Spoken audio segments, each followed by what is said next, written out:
Hello, I'm Xrutity, and this is the first video in a new series in which I look at the real tortoises found in specific zoos. And we start with a real banger, the oldest biggest zoo in Poland, the Wrocław Zoo. You can see like dozens of tortoises here. According to some sources, there were over 70. I counted over 40 signs with different species, but maybe I missed some. Let's get to the point. The zoo grounds are really enormous. I found tortoises in 4 locations, 2 of which are extremely important, and in 2 others you just get 1 tortoise in each. Let's start with the Africarium, a centrally located facility with a huge number of attractions. There are 4 species of land tortoise and 1 sea turtle. On the ground floor, we find 4 species close together, of which, particularly, I don't have a photo of the information plate about one I have the most footage of, nor do I remember the presence of any such thing. So I'm not sure if the tortoises you can see there are Adaria tortoises or Galapagos tortoise. And from the looks of them, from my untrained eye and guided by their noses, they look like Galapagos tortoises. But I don't know for sure.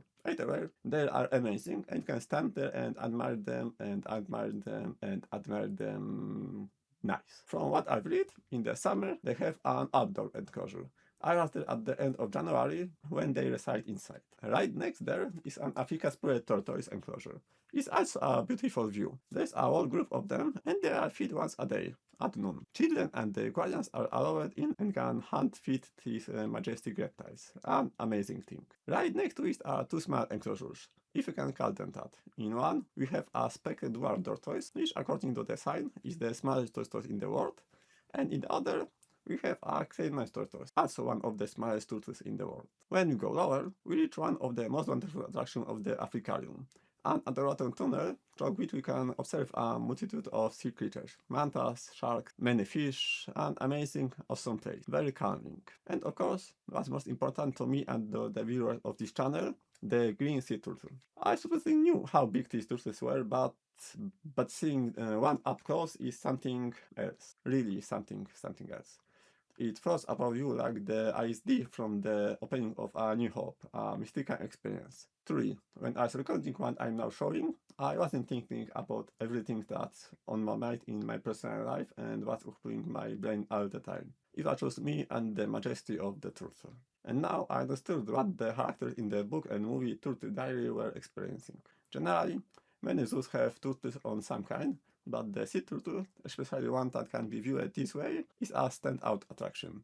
Well worth a visit. Now we are changing place and visit something smaller. In the area dedicated to Sahara, there is a small pavilion housing, among other animals, of course, a single turtle, a Spur-thighed Tortoise. The turtle turned out to be shy, I only managed to record his rear end. Another solitary turtle is in the Odrarium, at last according to the description, as I didn't see the reptile itself. But that's an outdoor location. I was there at the end of January. It's probably hibernating somewhere deep in the mud. Yeah, talking about the European pond turtle, the only turtle species endemic to Poland. According to online reviews, in summer you can see him in all his glory, for example, baking in the sun. Finally, we reach the final location, the Reptile House. The vast majority of the turtles in this zoo are housed in this building. Some have their own individual terrariums, some share them with other turtles or with other animals. I didn't manage to find all the turtles in their habitat, and unfortunately, Squirtle. If I didn't locate a turtle, I didn't record its habitat, which was a mistake. It would have been interesting to show you too. I will know better next time. I will start with the largest location, a single enclosure with 10 turtles. I located and I think I correctly identified only 8 of them. We have here the West African black turtle, found only in Africa and reaching up to 25 centimeters. I have located the African helmeted turtle. The West African mud turtle is also found only in Africa. The East African black mud turtle is a freshwater turtle, also found only in Africa. Its preferred habitats are slow-flowing streams, swamps, lakes, and rivers. The next turtle is listed as a Sideneck turtle, but that doesn't mean much. Its taxonomic name, however, indicates that it's a reptile commonly known as Branderhorst turtle or Branderhorst snapping turtle. This time, it's not an African resident. It can be found in New Guinea. The Neotropical painted wood turtle inhabits Central America. It's very colorful to deter predators, and unfortunately, I haven't been able to locate and record him. But I found a Zulia toad-headed Sideneck turtle from Venezuela. It's a very nice turtle, distinguished by its relatively large head. The next turtle, a Chinese striped-necked turtle. I didn't locate the next turtle, the Chinese three-keeled pond turtle. The last turtle is a resident of South America a spot-belied Sideneck turtle. I like the Polish name for this one, żabiogłowy, meaning frog-headed. And yes, his head really looked very frog-like. Just as after recording the turtle in the Africarium, I decided I needed an additional lens because the kit lens wasn't enough when I needed some zoom. So after recording these turtles and the ones that followed, so this was the place that when the turtles occurred, I decided to buy a polarizing feeder before my next trip. Because turtles, by their very nature, will expose me to a lot of shoots via glass and water. The Eastern Box Turtle is a turtle native of the United States, but unfortunately I haven't spotted him in his place. But I managed to find a Burmese starred tortoise which live in Asia, in Myanmar, formerly known as Burma, and is unfortunately critically endangered. The Indian star tortoise is one of these animals that shares his habitat with another animal, but not a turtle, but with Vietnamese golden gecko. It has a very distinctive shell, though not fully unique. You can mistake some turtles for him. It is sometimes kept in the Indian temples as is believed to be reincarnation of the god Vishnu. The red-bellied short-necked turtle is a beautiful turtle. I mean, all of them are beautiful, of course, but this one stands out. It inhabits New Guinea and Australia, living in rivers and lakes. The Roti Island snake-necked turtle has a very small geographic range. As his name suggests, it occurs only in the wetlands of Roti Island, located in Indonesia. It is almost extinct in the wild. The red-footed tortoise inhabits South America, primarily the tropical forest and savanna areas. It is one of the largest land turtles, growing up to 50 centimeters. It has distinctive red scales on his limbs. The big-nosed turtle is one of my favorite turtles. His appearance is truly kawaii. I didn't know if the anime series K-On!, which features a representative of this species, had a significant influence on my fascination with this species, but well, I guess. I spotted this turtle here, but he was busy, sleeping on the bottom of the tank, so the footage isn't that great. A zoo in winter isn't generally the best idea, because many animals are hidden inside, outside, enclosures are empty, and so on. Fortunately, Wrocław is partly immune to this because the Africarium, with its underwater tunnel, is attractive and accessible all year round. And for me, someone who came here to photograph turtles, it's not a problem, because most of them are inside the pavilions anyway, especially in the Reptile House, and the clothes are smaller. Returning to turtles, there are still quite a few to describe. The Radiated Tortoise inhabits southern Madagascar. To the untrained eye, he has similar patterns on his head to the previously featured Indian star tortoise. Once common and considered a symbol of Madagascar, he is now on the brink of extinction, like too many turtle species, unfortunately. Two more turtles share a common location. Unfortunately, I haven't spotted the fifth one, the Spiny Turtle, but I managed to record a Keeled Box Turtle, which lives in Asia. A very cool turtle. One of these that can hide himself very tightly inside his shell. The two more turtles also live together, and this time I haven't spotted either of them. I'm talking about the Gibb turtle and Geoffroy's Sideneck turtle, both of which originated from South America. Another turtle, the narrow-bridged Musk turtle, lives in Central America, and he starts out for this distinguished snout snail. Unfortunately, I wasn't able to capture him well, as you can see, so the head is only visible on the informational plate. The northern spider tortoise lives in Madagascar.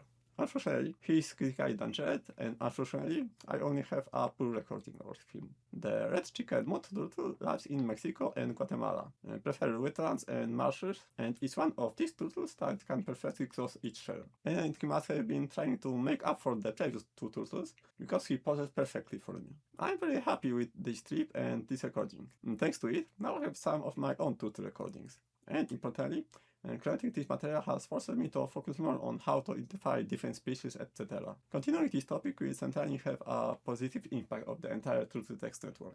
I will also have to take a time and think carefully about how to collect everything, so that the database remains a database and doesn't devolve into a house over time. Back to the turtles. The twist-necked turtle inhabits Peru and Ecuador.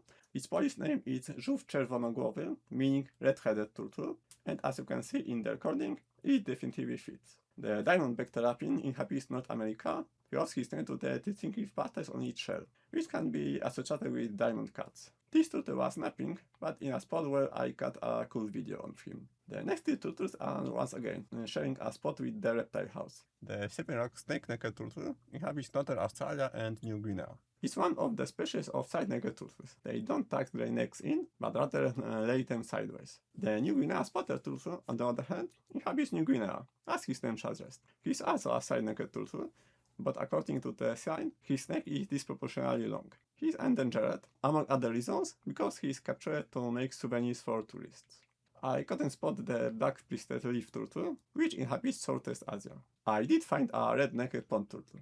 He lives in China. He is a pronounced sexual dimorphism, and the footage of this is one of the coolest. It was insistently interested in my presence and follows the camera, really wanted to be recorded. The next tortoise is a Galapagos Tortoise. We have the largest information board next to it with a wealth of information. From a history of science perspective, these are the most important tortoises of the world. True, the theory of evolution would have existed without them if it weren't for Darwin, or the world have been discredited with discovering it. But these tortoises were fortunate enough to be the ones who inspired him, and today it is impossible to talk about Darwin without associating with these giants. It is a shame that I consider the enclosure the weakest. But on the other hand, it's good that the Africarium has a second enclosure, which is one of the coolest in terms of viewing opportunities. Of course, assuming that we have the same species from Galapagos in both of these places, but I'm still not sure. The yellow-margined box turtle inhabits Southeast Asia, and unfortunately, I haven't located him in his location. The Indochinese box turtle lives in Southern Asia, inhabiting high and humid forest. He didn't want to pose well, so I only recorded a video of his back. The Bourret sport turtle is native to Vietnam and Laos. As befits a box turtle, it excels at hiding inside his shell. It is critically endangered, primarily due to the devastation of his habitat and his use as a medicine in Chinese folk medicine. The Vietnamese three-striped box turtle inhabits southern Asia, and like its predecessor, it was nearly wiped out due to the popularity in folk medicine. I managed to capture a cool scene with him splashing in the water.